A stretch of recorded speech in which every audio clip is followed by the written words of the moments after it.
Всем привет! Хорошо в лесу зимой у костра. Тишина, огонь. Но вот пришло время обеда. Нам необходимо перекусить, чаек вскипятить, что-нибудь сварить, поджарить. Можно, конечно, сделать на костре, но надо делать рагульки. В землю сейчас вот не вобьешь, все промерзло. Колышки. Вот, и я хочу вам показать способ, который не все знают, сделать так называемую свечку. Ну, для этого нам понадобится пила. Можно, конечно, и ручной. Но, кстати, можно и дома заготовить, если вы на снегоходе куда-то или на машине отправились. Заготовить вот такие чурочки, взять с собой. Но это небольшая чурочка у меня. Ну, чтобы чайник вскипятить, вполне достаточно. Можно сделать большие, высокие. А тогда они будут гореть очень долго. Вот. Ну, я взял такую для примера, чтобы просто показать. Значит, берется сухая. Вот я беру обычно сосновую. Сухая, смолистая, чтобы она быстро загоралась. Вот это оптимальный вариант. Так, значит, что необходимо сделать? Нам необходимо сделать прорези.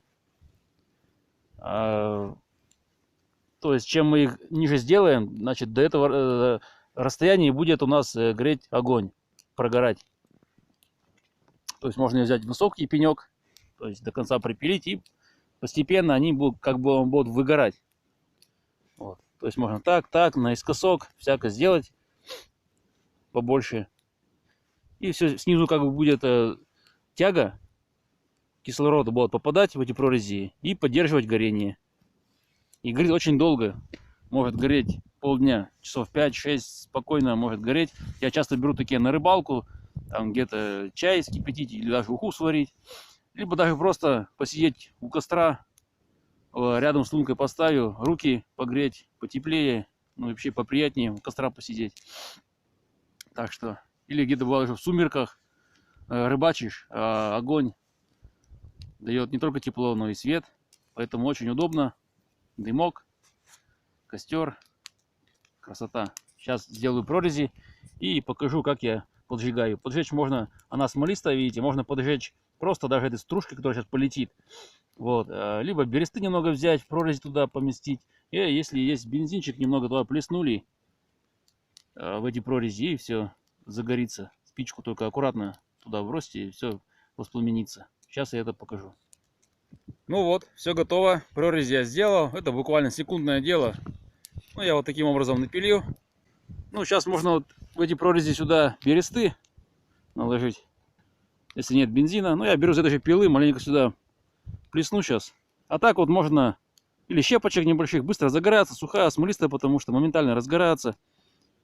Вот, ну, чтобы просто время сейчас не тратить ваше. Я сейчас возьму немножко бензинчика.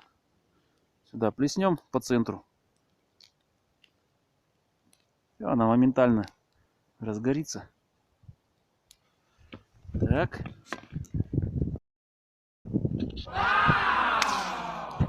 Оп. Все. Вот это называется свечка. Такой таежный костер сибирский. Ну, многие рыбаки об этом знают. Кто не знает, вот берите на вооружение, пользуйтесь. Сейчас она разгорится. Почему беру вот сосну? Потому что она и сухую, именно сухую. Она смолистая очень. Быстро разгорается, что очень важно вот в походных таких условиях. Ну все, как видите, очень быстро разгорается. Все, сейчас можно ставить либо чайник, котелок, сковородку, жарить что-то, парить.